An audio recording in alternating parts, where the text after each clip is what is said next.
Bismillahirrahmanirrahim. Assalamualaikum warahmatullahi wabarakatuh. Selamat berjumpa kembali dalam pertemuan diskusi ekonomi internasional.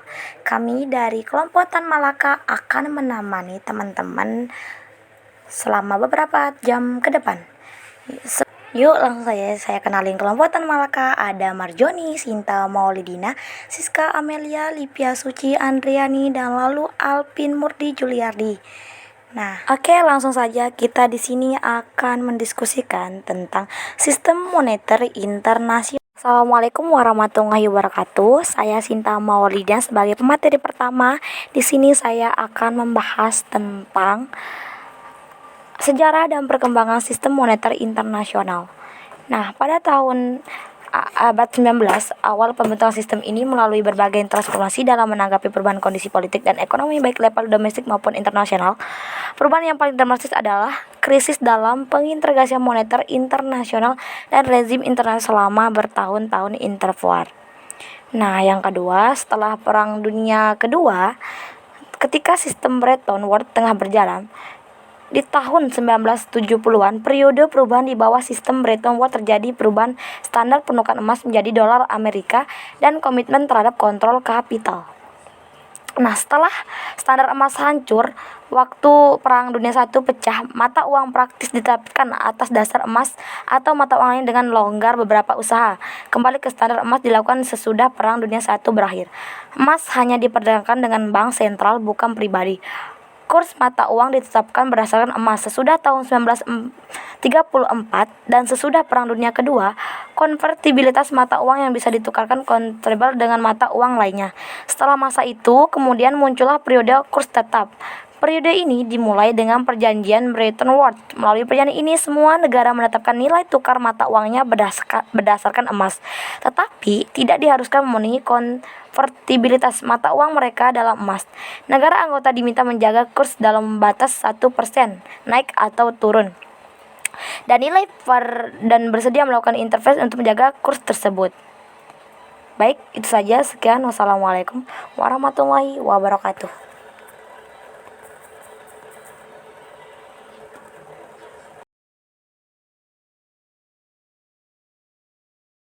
Terima kasih kepada saudara moderator. Di sini materi saya tentang sistem penetapan kurs. Mekanisme penentuan kurs bisa dikategorikan menjadi 7 kelompok. Yang pertama ada free float atau mengambang bebas. Berdasarkan sistem ini, kurs mata uang dibiarkan mengambang bebas tergantung kekuatan pasar. Yang kedua ada float yang dikelola atau managed float. Sistem mengambang bebas mempunyai kerugian karena ketidakpastian kurs cukup tinggi. Yang ketiga di sini ada perjanjian zona target tertentu. Melalui perjanjian ini, beberapa negara sepakat untuk menentukan kurs mata uangnya secara bersama dalam wilayah kurs tertentu. Yang keempat di sini ada dikaitkan dengan mata uang lain. Sekitar 62 negara dari 162 negara anggota IMF mengkaitkan nilai mata uangnya terhadap mata uang lainnya. Yang kelima di sini ada dikaitkan dengan kelompok mata uang lainnya. Sekitar 21 negara mengkaitkan mata uangnya terhadap kelompok mata uang lainnya. Yang keenam di sini ada dikaitkan dengan indikator tertentu. 2 negara Chili dan Nicaragua mengaitkan mata uangnya terhadap indikator tertentu seperti kurs real efektif, kurs yang telah memasukkan inflasi terhadap partner dagang mereka yang penting. Ketujuh di sini ada sistem kurs tetap. Di bawah sistem kurs tetap, pemerintah atau bank sentral menetapkan kurs secara resmi. Kemudian bank sentral akan selalu melakukan intervensi secara aktif untuk menjaga kurs yang telah ditetapkan tersebut. Baiklah, di sini saya akan melanjutkan materi. Materi yang akan saya sampaikan ini adalah materi ketiga, yaitu krisis moneter internasional. Jadi, krisis moneter di Indonesia diawali dengan jatuhnya mata uang BET Thailand pada bulan Juni tahun 1997. Nah, pada saat itu, spekulan menjual mata uang BET yang berharga 26 BET per 1 dolar Amerika. Sedangkan pada bulan Januari tahun 1998 harga BET jatuh dengan harga 54 per dolar Amerika. Nah, berbagai dampak krisis moneter itu dapat terlihat atau mulai timbul di Indonesia. Ini disebabkan karena nilai tukar falas khususnya dolar Amerika Serikat yang melambung tinggi jika dihadapkan dengan pendapatan masyarakat dalam rupiah tetap. Nah, dampak krisis moneter internasional itu terlihat banyak sekali, mulai dari perusahaan-perusahaan yang terpaksa mem-PHK para pekerjanya, sehingga menambah angka pengangguran di Indonesia. Selain itu juga, pada saat krisis moneter itu terjadi, banyak dimanfaatkan oleh para pejabat. Karena pada saat itu, para pejabat melakukan korupsi sehingga mengurangi pendapatan para pekerja yang lain. Sekian dari saya. Bismillahirrahmanirrahim. Assalamualaikum warahmatullahi wabarakatuh. Saya Siska Amalia akan melanjutkan materi yang terakhir, yaitu tentang krisis moneter di Indonesia.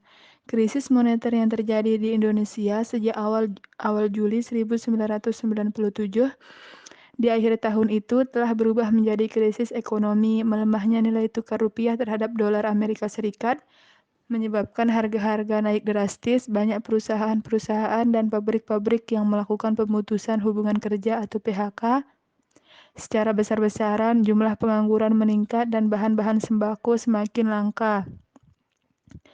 Krisis ini terjadi meskipun fundamental ekonomi Indonesia di masa lalu dipandang cukup kuat dan disanjung-sanjung oleh Bank Dunia. Yang dimaksud fundamental ekonomi yang kuat adalah pertumbuhan ekonomi yang cukup tinggi, lalu inflasi terkendali, cadangan devisa masih cukup besar, dan realisasi anggaran pemerintah masih menunjukkan sedikit surplus.